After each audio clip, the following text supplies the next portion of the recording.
Hey everyone. Well, last time we went to. Hey everyone, welcome back to Deep Dive. Last time we went to Scranton, Pennsylvania and talked about The Office. Had a great talk with Dustin. This time we're going into the enchanted forest. And I can't do this alone. With me I've got my good friend, one of my co-hosts that I do know the countdown with. The one, the only 50, say, once upon a 50. Hey man, how you doing? I'm fine. I'm fine. Thank you for having me. Anytime, my man, you're always welcome here. So, what we're talking about is Once Upon a Time, the show. Let me ask you, before we get really deep into it, how did you first find the show and what got you into it, first of all?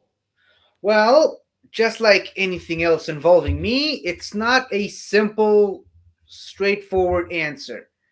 So, in late 2014, I think it was, I was scouring the interwebs for any news on the MCU and other superhero related movie stuff. Completely unrelated to the topic, but I promise you we'll get there. So I was a big follower of IGN and Clever Movies. I think that was the name of the channel. I was following Collider, obviously, or rather AMC, as it was known back in the AMC Movie Talk.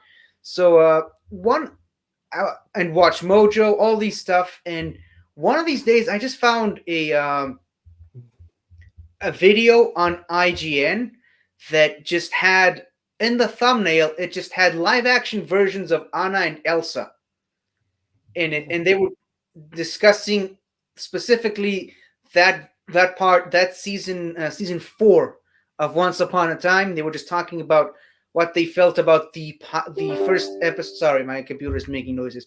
They were talking about the first episode of season 4 that featured all the Frozen characters, and I was like, and obviously Frozen had just come out a year before, and I only just got a chance to watch it then. So I was like, well, what the hell is this? So I clicked on it, and it just morphed into this conversation of they were talking about this show that apparently has been going on for a while, and with all these characters that I didn't know the names of. They were talking about Rumpelstiltskin, and they were talking Beauty and the Beast stuff. They were just talking about all these Disney princess stuff, which I love. And I was like, holy shit, I gotta start watching the show. And then a couple of weeks later, I was still in the military, and I was still midway through my second rewatch of all of Doctor Who from 63 all the way to 2014. That was the most recent thing at the time. So I said to myself, as soon as I'm done with Doctor Who, that's next on the agenda. Took me a few months, but I got there in the end. So during that time, I saw like a teaser trailer for something from season 4. Again, it was a clip of just Cruella, Ursula, and Maleficent having the meeting with Rumpelstiltskin and Maleficent's castle. I was like, holy shit! I can't wait to watch this. I gotta go back to finishing my Doctor Who rewatch so I can move on to that. And I remember it was weeks, if not months, of just when can I start this? When can I start watching it? And then when I finally started watching it, mid 2015, I think, Okay. had a bit of a rough start, I will admit. I was not a big fan of the pilot episode, mainly because it throws all these stuff at you at the same time, and I was not on board with the main characters at first. But from second episode, that I can even pinpoint the exact moment I really got on board with Emma Swan. It was when she chopped down the tree in Regina's garden. That was Yep. when oh yeah, I'm into this, and it's my second favorite show ever since. Second only Well, to Doctor Who, obviously. really? I didn't know you liked it that much. Yep. Well, I started watching it in the first season. I admit the first 5 episodes, and then people kept telling me you should watch it, it's really good. So one morning I decided to binge the first 5 episodes. And I fell in love with it right away. I don't know about you, but my favorite character, well, I have two. One is Rumpelstiltskin. I just think I just, oh, he's just like genius. He's so manipulative. He's so interesting to watch. I love that he plays like the rom-com. You get his son back. And I gotta say, I love Hook. Hook is a great character that came in the second season. And I just fell, yeah, I fell in love with the show. And I really should do a rewatch one of these times, one of these days. Saying that I know one of the things you and me, we don't disagree about, but we have difference of opinions. You like season 4 and 5, I believe, right? The Frozen Farm and Camelot, you like that stuff? See, I love the Camelot slash um, Underworld season. That's season 5, and I like the Frozen stuff in season 4. I do not like anything that came out after season 4 with Cruella. Ironically, the trailer that I watched, but the Queens of Darkness, I think that's the name of the storyline with Cruella, Maleficent, and Ursula. That was like it was a drag to get through, and I believe by the time that was at the time when I started watching the show. So not only was it a drag to get through that second half of the season, I had to wait a very long time, like all of us, for season 5, where, in my opinion, things really picked back up. Yeah, Dean, I didn't like the Frozen stuff. I mean, it was okay, but I felt like it went kind of a lot of stuff in Emma's past that I didn't really dig with. Does that make sense? I see where you're coming from, and hell, I'm a Doctor Who fan, and we all know what happened recently with that show. Some people say it retconned a lot of stuff. I would argue, both in terms of Doctor Who and with Once Upon a Time, I would say this: is it really a retcon if it's just stuff we did not know about previously? Because see, I have a different approach to the word retcon, and maybe because it's used so willy nilly in Torchwood that it actually became like a thing in Torchwood. They literally have these pills called retcon pills that make you forget stuff. I'm Mm-hmm. not kidding. You drink a pill and then you fall asleep and then you just forget the last 24 hours. It's a thing. But the way I see retcon in media is if it's completely changing anything, or rather changing established things. See, the thing about Doctor Who and Once Upon a Time in that context, it's just stuff we didn't know about, and even the main characters didn't know about because they had their minds wiped. Now, I know you never played the Knights of the Old Republic games, Star Wars. Did you? No, I haven't. Taco's really going to like this reference. It's basically like, well, spoilers for a 20-year-old game. About halfway through the game, uh, there's a sequence where you find out that your main character was the bad guy all along, and he just had his mind wiped. That's how I see this storyline in Once Upon a Time and Doctor Who. It's just if it these events happened and they don't necessarily contradict everything that came out after it chronologically, it is not a retcon, in my opinion. It's just stuff we didn't know about. Okay, but I would argue with that because if I remember correctly, it was established during in season 4 that during the first cruise, the ice queen had a ice cream shop always in the town, right? Yeah. I think that's a retcon because we never seen that before. Well, we don't see every shop and room and house in Storybrooke, Ben. Okay, no, that's fair. That's I fair. mean, again, that's why I said it's not a retcon because it's just stuff that we never saw and never heard about. Okay, yeah, no, you're right. You know what? You know what I would consider retcon is in the pilot episode of the show. Snow White casually mentions that Regina poisoned an apple for her, gave her a poisoned apple because she thought she was prettier than her. And later in that same season, we find out that's not really the case, and that Snow White knew exactly why Regina hates her so much and why she gave her the poison apple. We find that out later in the last few episodes of the season. That I consider a retcon because it directly contradicts stuff that happened in previous episodes. So that's why Okay, I consider it a retcon. And that's why I don't think the Ice Queen is a retcon in this context. okay. Now, I want to know your thoughts on Doc Emma in season 5. It see, like I said, I did not like the second half of season 4. So when they introduced the Dark Swan, which is what she's actually named, which Right, is uh, funny to me, but when they introduced the idea of the Dark Swan, I think she it had a lot of potential, yeah, but it's something that needed to be handled very delicately because in the first episode of that season you're like, oh, I mean, her parents are there with her, guarding her, looking after her. She's got her son, she's got Regina, she's got all this, so she's not gonna go full dark. It's like, okay, that's a bit disappointing.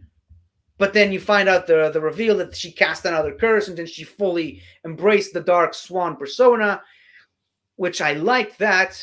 But like I said, it had to be handled very very delicately because remember she's still the protagonist of the show. right, She's still right. the main, or at least for the first 6 seasons. That is, she's still the protagonist, and she's now the bad guy. So there had to be a very delicate balance there. I will admit, I don't think that ended up being quite as good as I thought it would be, but the manipulations and the schemings that she does is very reminiscent of what Rumpelstiltskin sometimes does on the show, where she's always thinking several steps ahead. I didn't like how it all ended up with Hook also being a Yeah. slightly dark one, and as soon as when he finds that out, it's a complete heel turn for him. Like It he was, that he, happened way too quickly, and yeah, I remember watching it in. Yeah, you're right. It didn't live up to its potential because at the end of that story arc, you realize, was she ever really dark? Like, she no, she made had a plan. And she pretended to be dark. That's the right. thing. I, And also like the entire season, Hook was mainly focused around trying to bring Emma back to the light side. He was always focused on being the good guy that Emma wanted him to be originally. And when he finds out that he's actually also part Dark One, he just goes completely 180 and goes completely to the dark side. okay. There's something else I want to get off my chest about that story arc. The 95% of that story arc, Walter is trying to be a hero, right? Who? Walter Houston. Yeah. They keep saying he needs to be a hero. They keep building him up. Look, that 5 minutes of that finale part of the story arc, and like, no, killing his villain again. Everything he does doesn't matter. He's not going to get, right? Do you remember that? I don't remember it in that season. I think it was the previous one with the author, wasn't it? No, it was one. Remember Emma went to his shop and and you know how he had a tiger back with all the dog ones inside of it or something? I don't know. I need to rewatch because I really don't remember a lot of the stuff you're saying now. Oh, okay. I'll send you a clip, but I mean, I remember Rumpel mostly being in a coma for the majority of that season, wasn't he? no, it was Emma was trying to make him a hero. She was trying to.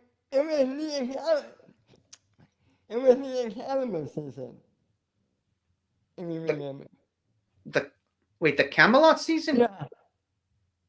I do not remember a lot of that. Weird. Okay. But okay, we can talk about how that was it perfect. I don't know about you, but my favorite season or story arc was on Peter Pan stuff. Me too. Yes, Peter Pan is, in my opinion, the. I love Rumpelstiltskin. Don't get me wrong; he's my favorite character in the show. I think Peter Pan was the best villain of the show, Agreed. which is And ironic because considering the connection between these two characters. I don't right, want to spoil it if people haven't seen the show yet. it's been a while. I think we It's been a could. while, but basically, how I always present it to people without spoiling it is basically he did a Vader moment. It was a it was a Vader Yes, moment. they're very Vader reminiscent. Let me ask you, going into really that last bit, did you see that coming? Did you see the reveal coming? Absolutely not. I No. thought they were friends. I thought. I mean, I watched it then with my mom. She thought that Peter Pan was his son the Okay. entire time. But the reveal, when it happens, not only does it take you completely off guard and you're not expecting it, once it comes up, you're like, oh, this makes perfect sense. Perfect sense. And what did to defeat Peter Pan Oof. is probably the best 5 minutes of that show in the last act. When you It's know what I'm talking it solidifies him as the best character on the show. absolutely. And yeah,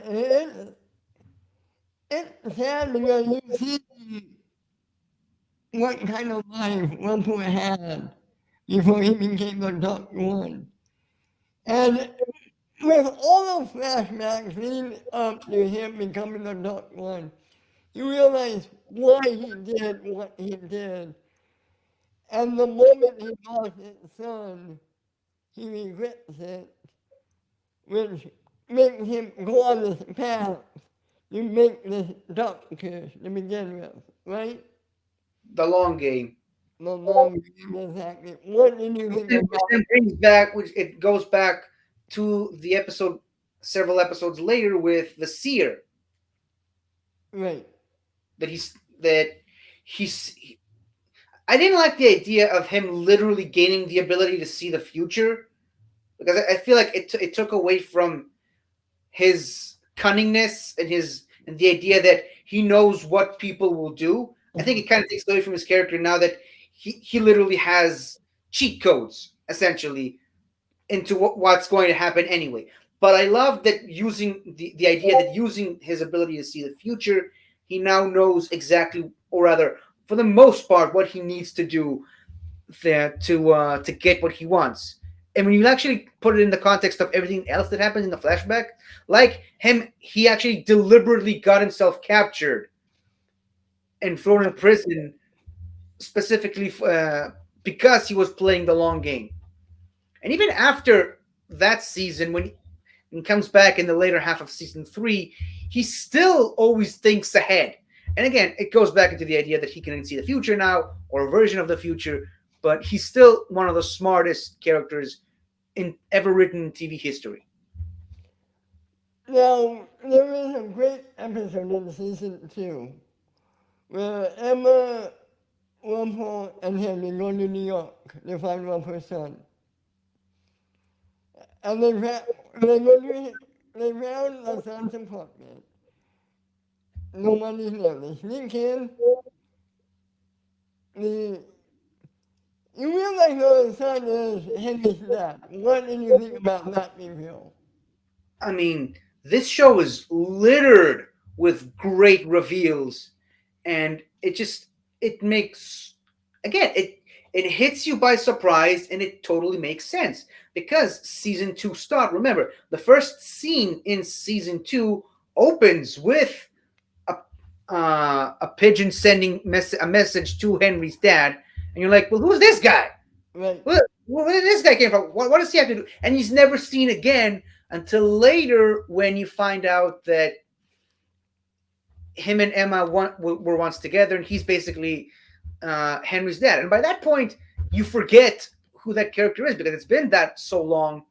And then several episodes later, not only do they find him again, but also he's, Rumpel's son, which essentially makes Rumpel Henry's grandfather.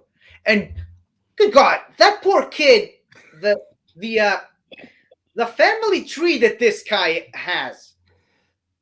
I think it was in that same New York episode when um, what's her name? Mary Margaret and David says, oh, David and Mary Margaret, I forget which one. One of them says, well, Thanksgiving is going to be an interesting time of year. No. He says, well, it's a good thing we don't have Thanksgiving in our world. Okay. Before we go too much further, I want to ask, what are your thoughts on David and Mary Margaret and David and Snow White as characters? Charming in Snow White. Sorry, I think they're the second best love story in the show. Obviously, the first one goes to Rumpel and Belle. Then Snow White and Charming, because obviously it's Snow White and Prince Charming. Come on, but the third best is Emma and Hook. Yeah, Emma and Hook, that's an interesting one because, yeah, it's a great one. Maybe I would personally put it ahead of Snow White and Charming, but Emma and Hook were so great.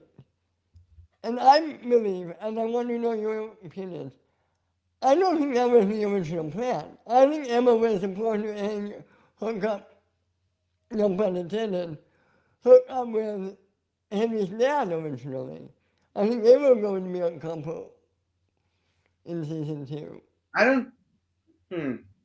don't think that was the plan, but I also don't think that Emma and Hook was the plan also. But you know what? Now that I think about it, yeah, I think I would put Emma and Hook above Snow White and Charming because yeah, their love story was the major focus of season 1 and 2, and a little tiny bit in season 6, I think.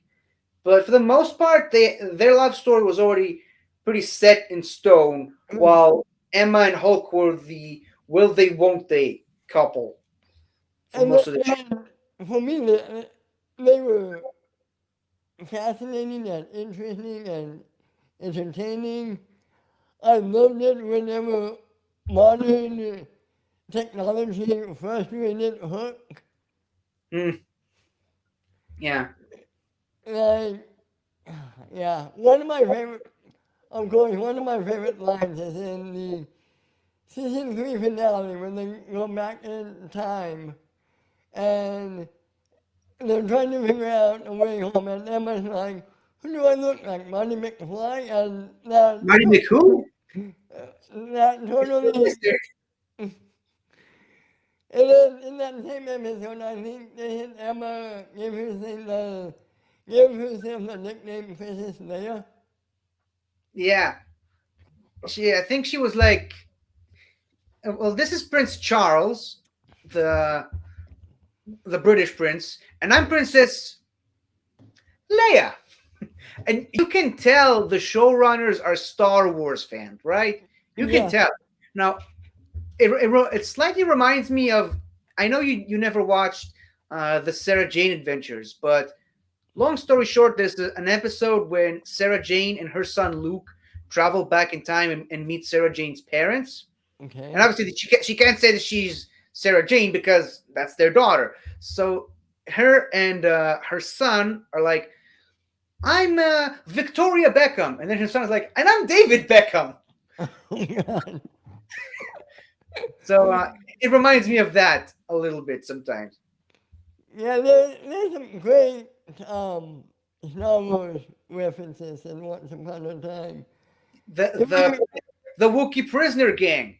Right, right, and I'm When trying. adult Henry meets Jack the Giant Slayer, they basically do the Han Solo Lando moment, right? From Bespin, season Yeah, 7. right. Right. What did you think of that season 7?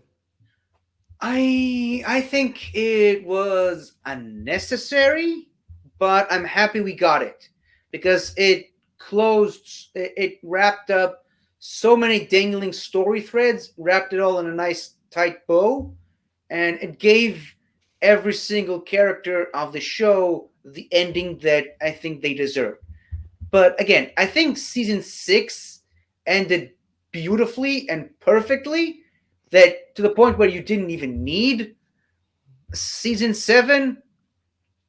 But and also again, speaking of retcon, they introduced the idea that Tiger Lily was the one that sent Henry's daughter to the real world.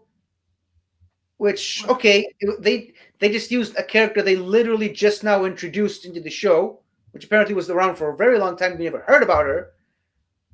But then after that, she's never been seen again until like late in season 7, when it was like she was literally there just for that 5 minute scene of just she's this is Tiger Lily, she's gonna show you the way. It was like again, like I said, completely unnecessary, but I'm glad we got it at the end. And I I just love.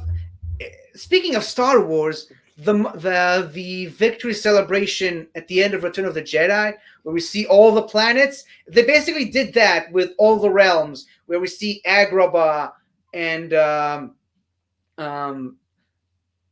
Neverland, Wonderland, all these lands. They did that in season 6, and then they basically did it all over again in season 7, where everything is in Storybrooke now. I I don't know if I ever show you, but I made a YouTube video side by side with Return of the Jedi and then season 6 finale. I We love this. remind me later, I'll show it to you. Because you're right, it's yeah, it's the same scene basically. Yeah. Like I said, they are huge Star Wars fans. We just talked about the Peter Pan Vader moment. I forget, where's that theory? That was in season 6, right? Yes, season 6, late season 6. I like that they added here because they were tying up a story all the way set up in season 3, I believe. When they needed a Black Fairy wand to do something. Hmm. I think so. Like I said, look, I think it's fair to say we both need a rewatch of the Yeah. show now. But going on a different path, what do you think about Once Upon a Time in Wonderland, though? I like the first episode. There was all the rest. How about you? You never saw the rest? No. Oh, well, I really, really liked the show. And Okay. it kind of frustrated me that they never um, They never did anything else with it. Obviously, they brought the Knave of Hearts character into the show, and obviously they brought Jafar properly into the main Once Upon a Time continuity with a different actor for some reason. But I mean, it's an Israeli actor, so what do I care? But I would have loved to have seen more of this, like Once Upon a Time in Neverland, Once Upon a Time in Agrabah. Speaking of Jafar, Once Upon a Time in this, Once Upon a Time in Arendelle. I mean, hell, I can't remember the name of Moana's island, but let's have Once Upon a Time there. I mean, all we basically got from Moana, and again, at that point, it was season 7. It was the tail end of the show. The show was ending. There was no time to bring Moana stuff into the show. So only they're able to do is just bring Maui's hook. But let's see a Once Upon a Time there. I mean, last week I watched Encanto. I'd love to see a Once Upon a Time in there. Like, how does that tie into the? I guess maybe at this point it would have to be a relaunch or reboot of the show. But yeah, I'd love to see Once Upon a Time in all these other places. And obviously, Once Upon a Time in the Pride Lands. I mean, I'm a little shocked they didn't find some excuse to throw them there. That was my next topic that I was going to bring up. Okay, 50. I know you.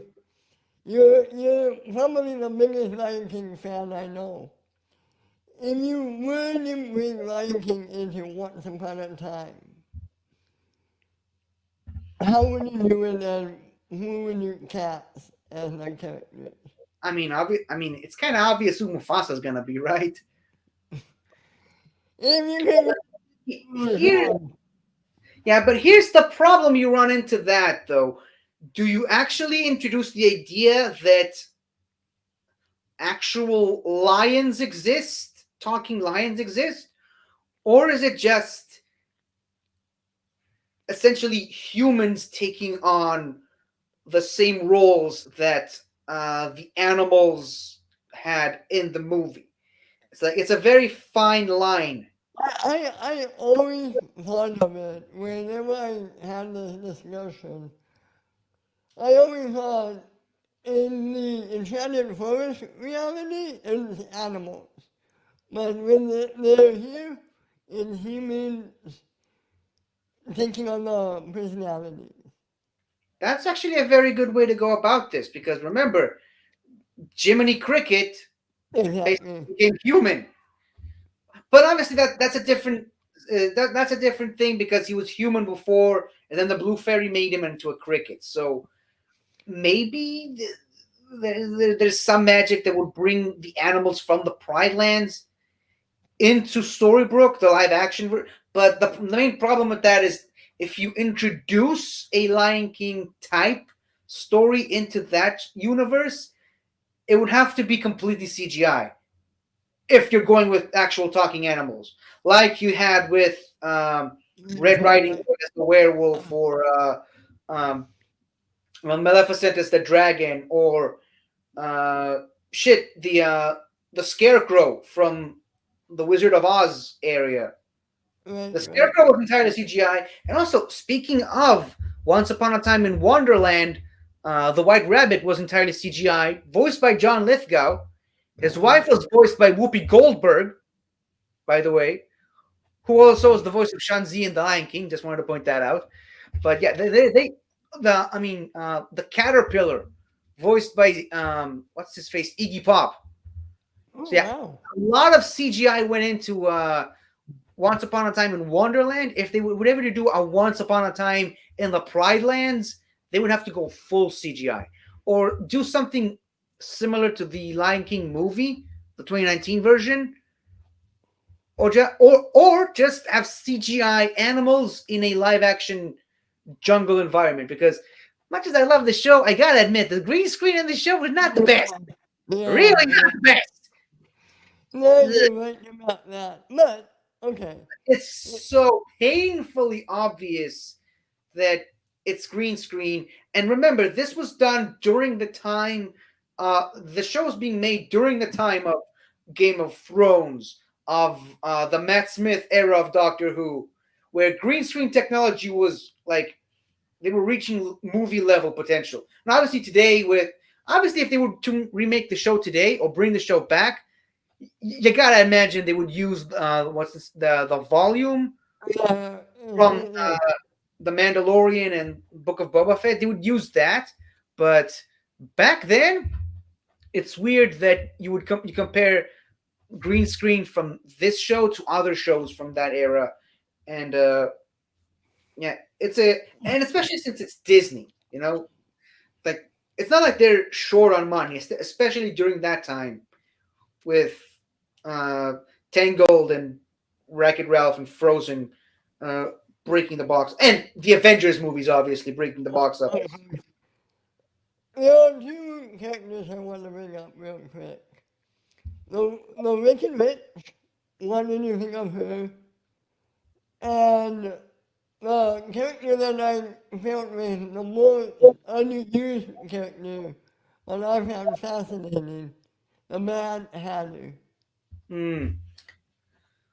Now, because you brought them up in a specific order, let's talk about the Wicked Witch first. This goes Okay. back into what I was saying earlier, the idea of retcon versus stuff you didn't know about prior. I think this falls into the stuff you didn't know about prior, and I loved it. I loved that essentially since the end of season two, Regina's a good guy now. So okay, how are you going to fill that void? Obviously they brought Peter Pan, which I think is the best villain on the show, but then they brought in Zelina, the Wicked Witch, and she just I don't want to say she topped Regina as a villain because first season and a little bit of the second season, I mean, I ran out of curse words to yell at the screen because of all the horrible stuff Regina did. But Zelina then came in and took the whole villainous evil witch into a completely different direction, and still she made a one hell of an impact with it. I didn't like again, season four had a lot of problems. I didn't like the idea that she was basically Marion the whole time, and she was pregnant with Robin Hood's baby, essentially. And the whole character of Marion, I did not like at all. But then obviously, then you realize that she was actually Rosalina the whole time, and that's why you didn't like her so much. But be that as it may, Zelina, I think, one of the better villains in a show famous for having great villains. And she has a great redemption story, and I love her relationship with Hades. Yeah. I do think she did a lot of stupid stuff with the Hades stuff. Like the whole world is telling her that the literal god of the underworld in Greek mythology is a bad guy, and she refuses to see him as a bad guy. And she does a lot of stuff before that in the flashbacks. What she did to the Tin Man, I think, was a bit despicable, but uh, overall, great character, and I really like her song in the musical episode. Now, as far as the Mad Hatter, I agree.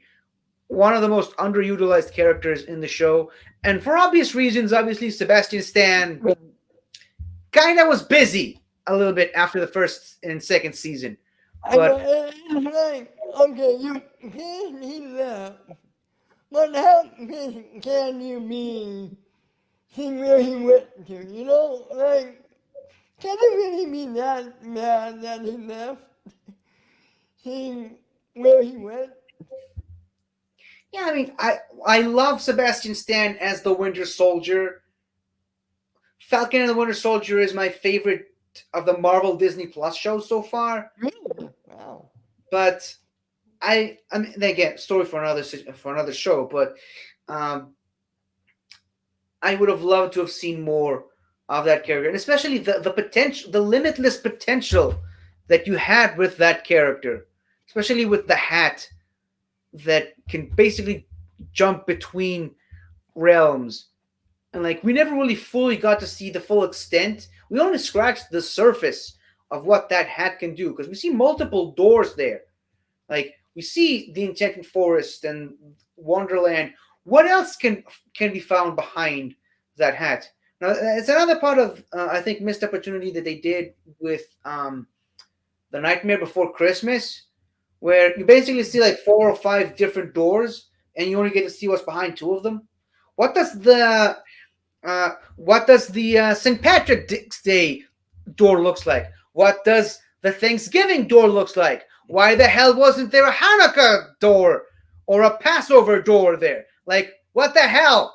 Why are you anti-Jewish? Like, come on. But still, there's so much potential left on the table there that they didn't explore in both Nightmare Before Christmas and with the Mad Hatter character. And I'm a little, and it would have been great to see him pop up in Once Upon a Time in Wonderland. Which, spoiler alert, since you didn't watch it, he doesn't. So, but he's meant. I didn't. I don't think there were any crossover happening, and let me honest, maybe that was part of In the Once Upon a Time reason. in Wonderland. Yeah, was there any crossovers? Did anybody? Dude, Robin Hood shows up on the show, and Wait, Cora. And there's again spoilers. There's an episode where they literally go into Storybrooke in the show. Alice wait, and Cyrus literally go to Storybrooke, modern day Storybrooke. but was it the same Robin Hood? Yes, it was the same Robin Hood. Huh, okay. Huh. Like again, remember, uh, the one of the main characters from the show was the Knave of Hearts, who was also Will Scarlet, one of Robin Hood's merry men.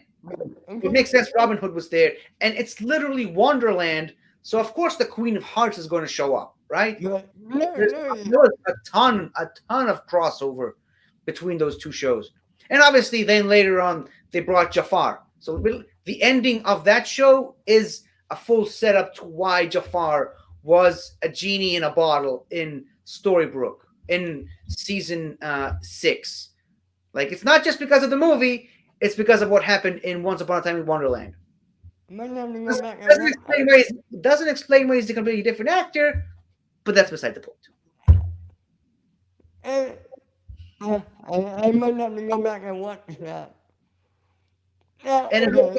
I would highly recommend watching it, especially because it basically, without spoiling too much, you get the origin story of Jafar's snake staff. Oh, Again, no spoilers, but it shows you the origin story of that staff. I gotta watch it then. It was only on one season, right?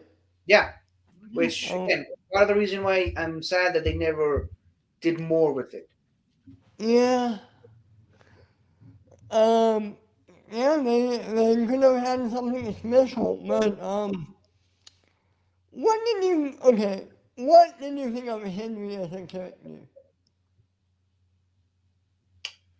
I found him to be very annoying in the first season. I started to warm up to him late in the later seasons, especially during the Peter Pan season. A Yeah, little bit more during when he was the author and during the Camelot stuff. okay. And while I don't think he was as good of a protagonist as his mom was in season 7, he was a decent protagonist in season 7. This is my feelings about season 7, if I may. Season 6 was a great wrap up to Emma's story. Season 7 was a great wrap up to everyone's story. Mm. And I would almost argue Regina was the protagonist in season 7, not Henry. Mm. It started with Henry, but I tell you, halfway through season 7, it felt like the writers were like, okay, none of these new characters are working, so we're going to make hard choice and focus everything on Regina and everyone from previous stuff. It goes back to what I said earlier that I think season 7 was unnecessary, but I'm glad we got it. Which kind of brings up the question of who's really the protagonist of the show. Is it Emma, Henry, Regina, Rumpelstiltskin? Like, who is it? It's all of these guys together. I did say my biggest criticism for season 7. Dr. Facilier kind of goes out like a bitch in that movie, in that show, in that Let's be season. honest, all all the new characters go out kind of like a bit in that season. Yeah, There was one episode where they got rid of like everybody knew it within 15 minutes of that episode. yeah. They Game of Thrones us in that season. It was, I'm telling you, and we're like, okay, we tried introducing these new characters. Nobody liked them. And with a simple snap, everything was back at Regina Walpole. Regina Walpole as my And Zelina Angelina. And I guess maybe Henry. and Yeah, uh, and other I, Hook. who is a great character, by the way. I love what they did to keep her. Which But again, it goes back to what we said earlier. Season was unnecessary, but it wraps up so much. So all these dangling plot threads that were just left on the table. I love it. I, to tell you the truth, it was unnecessary, and I think they got lucky. Because it could have Yeah, ended, and it yeah, could have ended really, really badly. but it didn't, which is why I like it. And Right. I would have loved to have seen, because at the at the one of, at the very end we find out that I can't remember what the name of Maleficent's daughter was, Oh, but man. it was basically, I remember this. yeah. But you find out that her father was Zorro. I would have Why, loved to have seen that. why not? Why not make Silver a dragon? Why not? Yeah, but again, why didn't we get to see that? I would have loved to have seen that in the show. You know what I would have loved? I would have loved spinoff after season 7 with Robert and Alex going on adventures. Ooh, maybe they can still do that. I mean, it's been a while, but I'm pretty sure uh, the actresses are down for it. I mean, to me, they were the two best new characters. And I love their chemistry together. I don't know about Yeah, you. I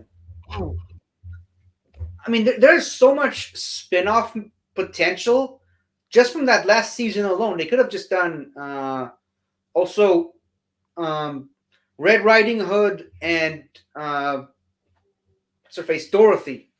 Oh, yes, I Yeah, they could have forgot. done something with that. Which again, I can't remember if it was season 7 or season 6, maybe season 6, but it basically it touches on the fact that Red Riding Hood just disappears one day, and you have no idea what happened to her.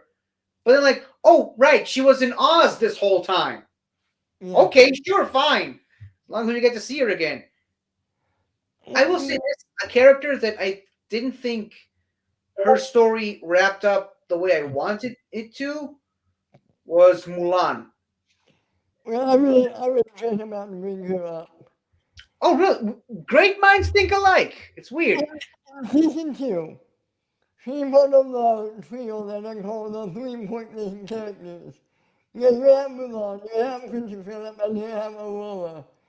And what did they add to the story? Tell me. We got to see Mulan. That was fun. Christopher Mulan, and she did a great job as Mulan, but to me, they didn't add anything, did they? I mean, am I remembering wrong?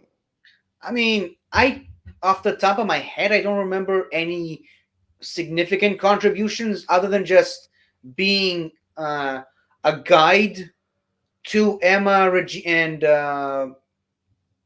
and her mother in this new realm that they never got to see. But Right. other than that, I don't know. I would have loved to have seen more of Mulan. Mulan, I think, was an underutilized character in the show. He showed up in the gifted as Blink, if you remember. Yes, and it also makes. Thank you for reminding me. It also makes me mad how they ended that show. Did you watch it though? I love that. And one of I my love favorite, it. I eh, loved The Gifted, but it ends on like Blink actually becoming the actual Blink from the comics, which is weird because she died in that show. but then she comes back as actual Blink, and then that's how they end the show. And it's clearly they were setting up for a season two, which never happened, which is Season three. annoying. Season But three. oh yeah, season three. Yeah, clearly they were setting up for another season. Same thing, and it happened at the same time that Krypton second season ended. Again, ending on the mess on a mother of all cliffhangers when they know they're not getting a season three, which is Oh, just only, ugh. I'll be honest about the gifted. I heard season three was going to be a retelling of Days of Future Past. And you know me, I love time travel. But being on a network television channel, I don't see it doing that well. So to me, they ended in a good enough way where I could hear me happy with it.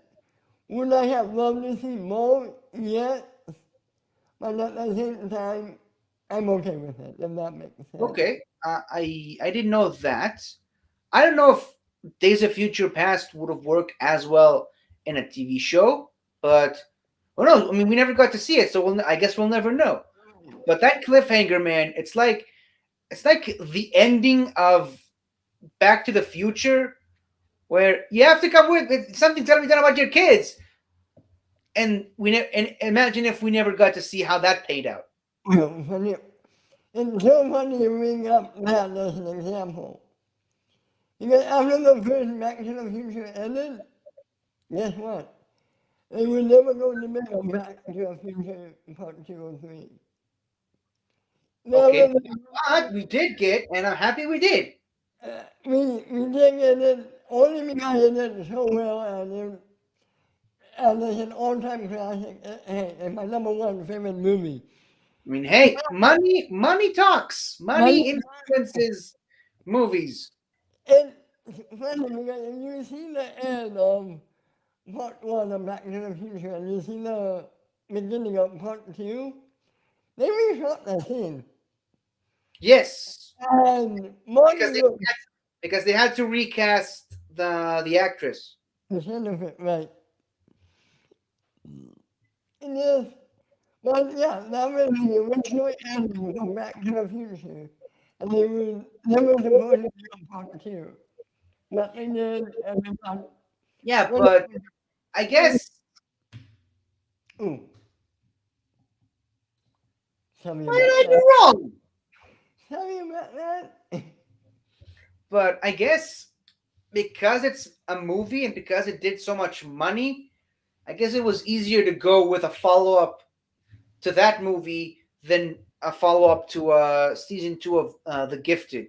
Right. And I told you this off camera. You know that new Israeli show that I've been watching now for a while with Yeah. the Devil Kid. It literally ends like the ending of Back to the Future. I mean, the guy literally dresses up like Marty McFly from Back to the Future Part Two, and he walks in and is like, "You gotta come back with me. Back where? Back to the future." So this is another show I wish we get a second season of because I really like the first season, even though I know you didn't watch it, but or you can't watch it, I should say. But I Mm. really love the first season, and because of the way it ended, I wish it wouldn't have end. It's not gonna end up like The Gifted. I mean, I mean, I don't necessarily like the way that shows do that nowadays, where they end on a massive cliffhanger, not even knowing if they're getting a follow up season. It's like Yeah. imagine if season three of Once Upon a Time ends. We go to bring it back to the topic of the show. Uh, Imagine if season three ends, we see Elsa showing up from the urn, and that never gets brought up, and then never we get a second and a fourth season out of that. I don't know what was better. Imagine if it ends halfway through season 3 with Emma and him going to, they went to, they went to Boston or New York, I always forget. They went to New York, I believe, right? Yeah. I I don't remember. I Okay, don't. you remember in Edwin, Emma and Henry driving off, and everyone else going back to the enchanted forest. Emma and Henry have no memories of everyone. Imagine if it ended there. But then at the very end of the episode, Hook shows up. He's like, "You gotta come back. It's your pet." It's basically the opposite of Back to the Future. It's like your parents. Something's gonna be done about your parents. Eh, that final bit is so well done, and I love that. And I love when Emma regains her memories in the following episode. Yeah, because you think, is it gonna take a while? Is it gonna take an episode or two? Nope. He basically here, drink this. Hook. Whoa. So yeah. And then, And the and reveal that the guy she's been dating was actually a flying monkey the whole time. And later in the season, it turns out he was actually the Wizard of Oz this entire time. It's like, again, this show has so many great reveals, like stacking up on top of each other. I mean, we didn't even mention season. I mean, the season 6, I think, but the reveal, or rather, the end of season 5, when the reveal of Dr. Jekyll and Mr. Hyde. Because up until this point, you mostly only see fairy tale characters and Frankenstein, because why the hell not? But then you actually get Dr. Jekyll and Mr. Hyde, and Mr. Hyde is played by Sam freaking Witwer. And this was around the time, I think, when Sam Witwer was in the Schmodown, yeah, uh, and he was in Supergirl, and he was Darth Maul again. So, like, Sam Witwer, that was a great time to be a Sam Witwer fan. he was great, and yeah, I, because season 5 finale was also when Emma, when Evil Queen and Regina split up, right? Yeah. And it's like, oh shit, the evil queen's back. Because I mentioned this, I watched this with my mom. My mom, Regina's her favorite character. Okay. But and fun fact, a couple of years ago, I was able to get Neil McDonough, who played Damien Dark in Arrowverse, to give her to sing her happy birthday to her. Oh, that's awesome. I tried to get Lana Parrilla, who played Regina, but she was unavailable at the time. But if she was, I would have easily got Regina to sing "Happy Birthday" to my mom. But that's beside the point. Regina's her favorite character. She did not like Regina being a good character, going to the light side. So when they brought back the actual evil queen, she was the happiest woman on earth. And she's still not a big fan of the fact that Regina became the good queen at the end, but still, Regina, even as a good character, she's still her favorite. Right, yeah. Eh, Again, talking about season 5 finale, when they introduced this idea that all these other literary characters can show up now, like we got the Count of Monte Cristo, I believe, in the follow-up season. Again, a lot of great potential that I don't really think it really lived up. And with the reveal that with Henry and his girlfriend from Camelot, where they have all these books, Violet, I think was her name, all these yeah. other books that are basically like the big Once Upon a Time book. It's like, how many characters are we going to bring into this universe? But again, they didn't really do much with it, in my opinion. And they left so much on the table there. Well, I think part of the problem is they went into season 6 thinking it was a final season. Yeah, true. I guess that I guess that's So, part of it. they But wanted to wrap up what they can, and for me, what they did in season 6 was great. I like season 7, but season 6 was the true series, the true final season for me. yeah, But they have become pretty good season 7 after. yeah, same. Okay, And actually, I think because I really wasn't a fan of what they did with Rapunzel in season 3, I think, where she basically only shows up for one episode, and Right, it's right, when right, right. David has to climb the big tower. I was really not a fan of what they did with Rapunzel in that episode. I loved what they did with Rapunzel in season 7. Yeah, She was basically the spoiler alert. She was basically the evil stepmother from Cinderella. right, right. By the way, in the original Brothers Grimm version of Rapunzel, Rapunzel and her love interest in the book, they have two children, which I believe both of them are daughters. So yeah, they have daughters. So it kind of matches up well with Rapunzel in season 7 having two daughters. Okay. As we not to wind up here, there's one character I want to talk about, the reveal of one character. It was in the middle of season 6. Regina and Emma are trapped in the wish realm. And they come across old, fat, drunk Hook. How great was that character?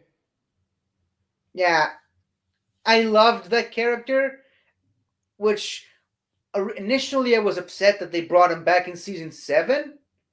But what they did with him, I liked. Like it Right. could have gone so many bad directions, but I loved the way they ended his character in season 7, and I loved his relationship with Alice in season 7. And something that bothers me a little bit is the final moments between other Hook and Rumpelstiltskin, where still Rumpel says that despite their differences and despite everything that they've been through, he was the closest thing he had to a friend.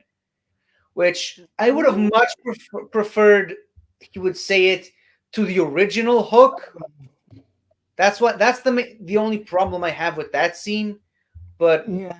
the fact that Rumpelstiltskin was big enough of a character to admit that to himself and to a version of Hook, I loved that part. I'd like to think he was talking about all hooks at that time because, Every single Hook variant right. in the Once But, Upon a Time multiverse. but I have to say that scene also gets me. And knowing Wampo still did sacrifice his own life to save Hook, any Hook, and Any then, Hook. and With then, a hook! With Maui's hook! it, Here's Maui's. and then beautiful thing that the best character of the show did. And And he also gets his happy ending. He gets to be with Belle again. yeah, I'm not going to lie, one thing that would have made that scene even more perfect for me, Leo should have made a cameo. Who? Henry's dad, one person. Oh. Oh. Yeah. I think that That would have would been. be, that I, would I be I thought you were gonna say Gideon.